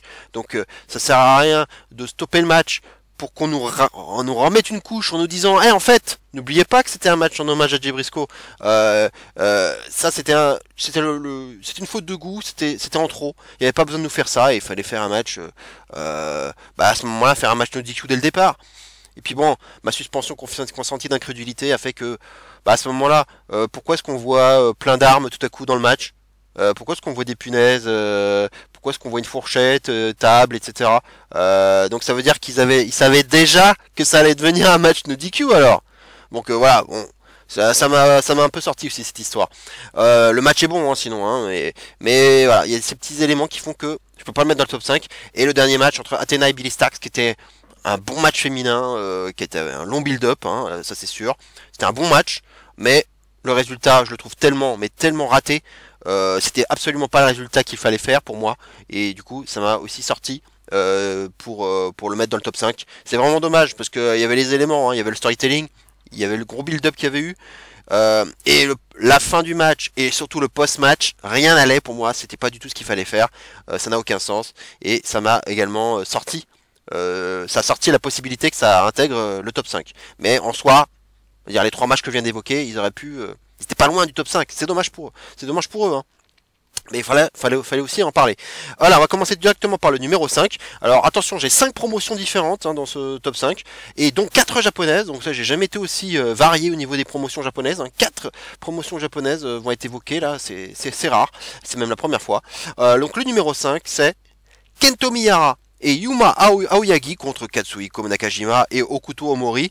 C'était à la All Japan, la Real World Tag League 2023. Hein, c'était le 10e jour exactement, c'était le 6 décembre. 4 écarts pour la note. Donc nous filons, hein, une fois de ne pas coutume, du côté de la All Japan Pro Wrestling, hein, où se déroule actuellement la Real World Tag League, hein, l'équivalent de la World Tag League, hein, de la New Japan, hein, qui s'est d'ailleurs terminé tout récemment. Ce match oppose deux équipes assez similaires, hein, dans leur composition, avec de chaque côté un catcheur établi et un catcheur plus jeune. Les deux catcheurs établis étant bien sûr Nakajima à 35 ans et actuel Triple Crown Champion chez All Japan, et Kento Miyahara 34 ans et 6 fois Triple Crown Champion. Omori et Oyagi ont tous les deux 28 ans pour leur part, ce dernier ayant d'ailleurs déjà été Triple Crown Champion jusqu'à début novembre, battu justement par Nakajima. Cette configuration avec un jeune et un catcheur plus établi va beaucoup se ressentir à travers ce match, avec de très nombreux duels de darons d'un côté et de catcheurs d'avenir de l'autre. Le début du match est très lent et l'on monte progressivement d'intensité, comme souvent dans les matchs de Puro. Le strong style est de mise, bien entendu. Les kicks de Nakajima sont extrêmement percutants et réalistes, un peu à l'image de Keno, du côté de chez Noah. Chaque duel proposé est intéressant et les phases à 4 dans le ring en même temps sont tout autant réussies. Un match simple, sans fioriture, mais bougrement efficace, le tout devant une foule bien investie. Nous sommes d'ailleurs dans la mythique salle du Korakuen Hall de Tokyo, dont j'ai déjà souvent parlé dans mes précédents top 5. Ça s'envoie bien sûr sur la gueule comme il se doit, et les dernières minutes sont très réussies, fortes en intensité et en suspense, là où le public manifeste le plus ses émotions. 20 minutes de bonne action, du très bon pour Oresu comme on l'aime, et moi en tout cas, j'ai kiffé ce que j'ai vu, ce qui voit ce match de figurer dans ce top 5 avec cette solide note de 4 étoiles et quart. Le match suivant, donc le numéro 4, il s'agit d'un match, il y a beaucoup de monde, on est du côté de la TJPW, donc on est chez les Joshi là, Arisu Endo, Miyu Watanabe, Moka Miyamoto, Suzume et Yuki Arai d'un côté, et de l'autre, Miyu Yamashita, Mizuki, Rika Tatsumi, Shoko Nakashima et Yuka Sakazaki. C'était donc le show de la TJPW, le 10e anniversaire. We are TJPW. C'était le 1er décembre. Et la note 4,5. Je suis content donc de parler de la TJPW sur ma chaîne pour la première fois au passage. C'était le main event de ce show spécial, célébration des 10 ans de la TJPW qui se tenait dans la mythique salle du Korakuen Hall de Tokyo, à nouveau. Et ils ont marqué le coup avec une stipulation qu'on a peu l'occasion de voir dans des matchs à plusieurs, à savoir un best 2 out of 3 falls. Ce match était aussi assez symbolique, puisqu'il opposait d'un côté 5 filles établies ayant toutes déjà détenu le titre suprême, à savoir le titre Princess of Princess, et de l'autre 5 filles de 24-25 ans qui représentaient pour leur part l'avenir de la compagnie. Ça ressemble un peu à la configuration du match d'avant finalement. Et il est forcément difficile de décrire un match à 5 contre 5 qui a duré 30 minutes, tellement il s'est passé de choses, mais très franchement c'est le genre de match qui permet d'être aisément diverti, à la fois par son petit côté comédie, mais un petit peu mais pas trop, mais aussi surtout par la grande variété de duels qu'on a pu voir, tantôt spectaculaires, tantôt plus posés, car ces 10 filles n'étaient pas là pour s'amuser et elles s'en sont données à cœur joie au niveau des prises portées. On sent que les taulières que sont Yuka Sakazaki et Miyu Yamashita, l'actuelle championne, Princess of Princess, sont là pour montrer la voie et mettre en avant leurs jeunes adversaires. Je recommande particulièrement les dernières minutes qui furent assez folles, avec pas mal de prises portées entre dive, hip attack, twist of fate, coup de pied percutant, crossbodies et splash à l'intérieur et à l'extérieur du ring en simultané. Un beau duel viendra mettre fin au débat de fort belle manière et sans contestation possible. Un beau discours post-match des 5 vétérantes avant la photo de famille de tout le roster rassemblé sur le ring pour venir conclure ce show anniversaire sur une très belle image. Vraiment un match à voir si vous aimez les Joshi ou si vous avez envie de les découvrir. 4,5 pour ce très bon moment hyper divertissant, et l'on peut d'ores et déjà dire que la relève est assurée du côté de la TJPW.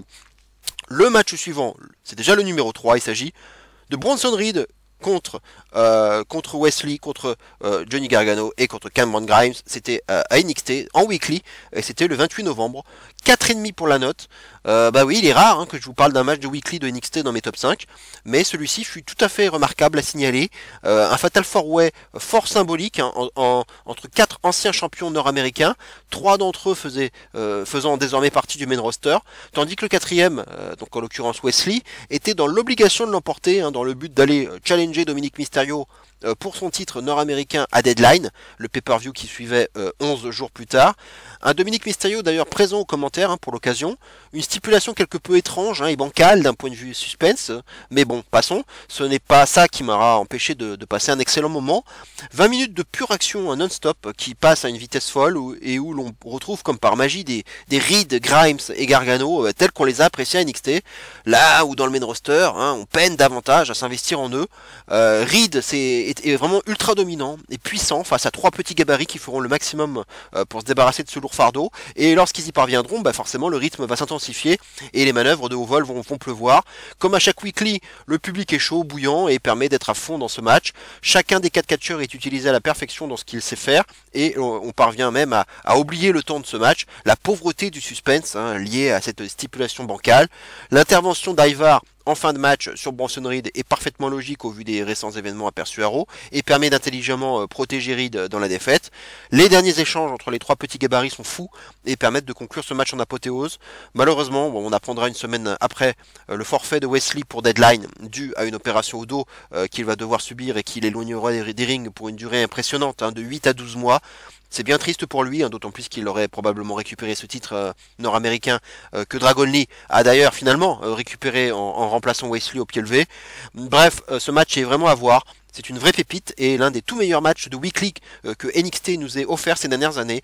Bravo 4 hommes, tout n'était pas toujours parfait dans l'exécution, mais cela n'a en rien gâché la qualité de cette tuerie à laquelle j'ai attribué cette très jolie note de 4 étoiles et demie. On va passer maintenant au numéro 2 de ce classement. Il s'agit de Balianaki et Mei Suruga contre Chris Brooks et Masahiro Takanashi, et on est du côté de la Gato Move dans le show Rivals du 20 novembre. 4 étoiles et demie pour la note. Et bien une fois n'est pas coutume, on va après la TJPW et la All Japan, on va parler de la Gato Move avec cette petite pépite qui a eu lieu dans le main event du show Rivals. Le match comptait pour les titres Asia Dream Tag Team Titles détenus par l'équipe mixte des Best Bros, composé donc de l'Indien Balianaki et de la japonaise Mei Suruga, deux catcheurs qu'on a d'ailleurs pu voir de temps à autre du côté de la EW. Mei Suruga, Suruga étant aussi connu sous le nom de Mei Saint-Michel du côté de la TJPW.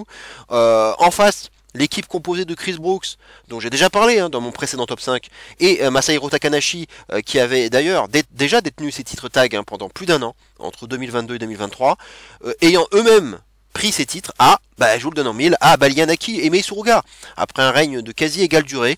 Donc nous sommes à Tokyo, dans une toute petite salle qui contenait seulement 187 spectateurs, mais on peut dire qu'ils ont eu la chance de pouvoir assister à cette pépite, un match durant lequel les challengers vont lâchement et de façon répétée s'attaquer à l'élément féminin de l'équipe adverse, à savoir Mei Suruga, seulement 1m48, de façon à l'empêcher de faire le changement avec Balianaki. Mais Suruga va faire plus que résister et va largement tenir tête à cet adversaire.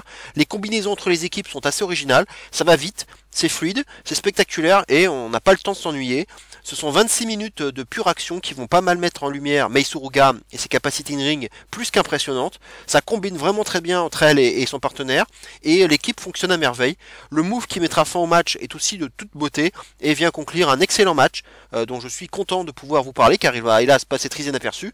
Du très bon intergender match pour résumer, de la belle action, de beaux moves, du suspense et le tout à un rythme endiablé. On passe vraiment un excellent moment et la performance de Mei Suruga est tout à fait remarquable. 4 étoiles et demie pour cet excellent match tag. Et on va terminer donc par le tout dernier match dont je vous parlerai en 2023 dans mes top 5. C'est le dernier numéro 1. Et il s'agit de El Fantasmo et Hikuleo contre Bishamon, donc Hiroki Goto et Yoshihashi. C'était dans la World Tag League. C'était tout simplement la finale du tournoi et c'était le 10 décembre.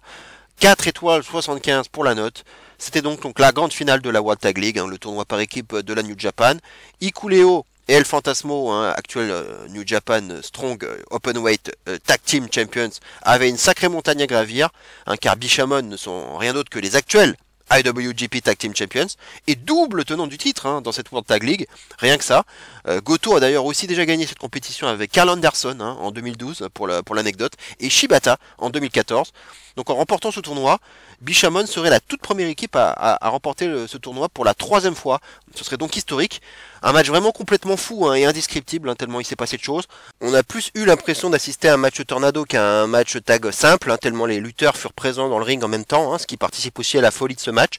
Hikuleo et El Fantasmo vont tenter d'utiliser une table pour écraser leurs adversaires dessus. mais sans succès, et ça se retournera même contre eux sur la fin lorsque Bishamon réussiront à porter leur finisher, le Shoto, sur Hikuleo directement sur cette même table disposée à l'extérieur, constituant le moment le plus fort de cette finale. Cela permettra d'annihiler Hikuleo et de finir le match à 2 contre 1 sur un El Fantasmo tout bonnement héroïque, malgré le sous-nombre dont il est victime. Il mettra quand même Bishamon en difficulté en réussissant presque le tomber à quelques reprises, et réussira à se dégager plusieurs fois de plusieurs manœuvres destructrices de la part de Bishamon. On reverra Hikuleo en toute fin de match, mais j'en resterai là pour ne rien révéler de si ce retour sera salutaire ou non pour son équipe. Les 4 hommes finissent ce match exténués et on peut le comprendre car cette finale n'aura duré pas moins de 40 longues minutes avec très peu de temps mort. Le respect est de mise entre les vainqueurs et leurs adversaires malheureux. En tout cas, ce qui est déjà sûr, c'est qu'on aura droit à la revanche entre ces deux équipes lors du prochain Wrestle Kingdom avec un enjeu de taille, puisque à la fois les titres Strong Openweight et IWGP Tag Team seront en jeu dans un Winner's Take All qui promet déjà beaucoup. Une excellente finale de World Tag League, en tout cas, qui mérite amplement cette très bonne note de 4,75, un match cumulant suspense, envie de se surpasser, manœuvre à haut risque et héroïsme. J'ai personnellement déjà hâte de voir leur revanche à Wrestle Kingdom le 4 janvier prochain. Voilà, c'était fini. C'est fini pour le dernier morceau catch de l'année. Voilà, encore une année qui s'achève. Je vous remercie pour votre fidélité et votre écoute. J'espère que cette vidéo vous plaira, notamment la partie sur la carte prédictive de Mania qui est un peu différente et c'est toujours marrant de faire ça. N'hésitez pas à liker cette vidéo, ça m'aiderait bien. Et merci de vous abonner aussi à ma chaîne si vous ne l'avez pas encore fait. N'hésitez pas aussi à poster en commentaire votre carte de Mania si vous avez déjà des idées intéressantes, novatrices et qui peuvent aussi avoir de la cohérence par rapport à ce qui pourrait se tramer. Ça, c'est toujours intéressant de partager aussi des idées comme ça. Il y a toujours des choses auxquelles on pense pas en plus, et il y a toujours des idées qui sont très intéressantes à entendre. Donc moi, ça m'intéresse. Voilà, en tout cas, merci encore pour votre fidélité. On se retrouve très bientôt, comme je l'indique dans ma vignette, pour le bilan de l'année chez VVE. Alors je ne mets pas de date parce que je n'en sais rien. On verra, ça sera, j'espère en fin d'année, avant 2024, j'espère pouvoir avoir le temps de le faire. En tout cas, c'est mon but, de se pencher un peu sur ce qui m'a plu et moins plu du côté de la VVE en 2023. Donc ça, on verra lorsqu'elle sortira. En tout cas, j'espère dans pas longtemps. Merci en tout cas pour votre fidélité. Portez-vous bien. Très bonne fin de semaine. Et d'ici là, bien entendu, n'oubliez surtout pas, et plus que jamais, vive le catch. Et zéro miedo. Ciao a tous.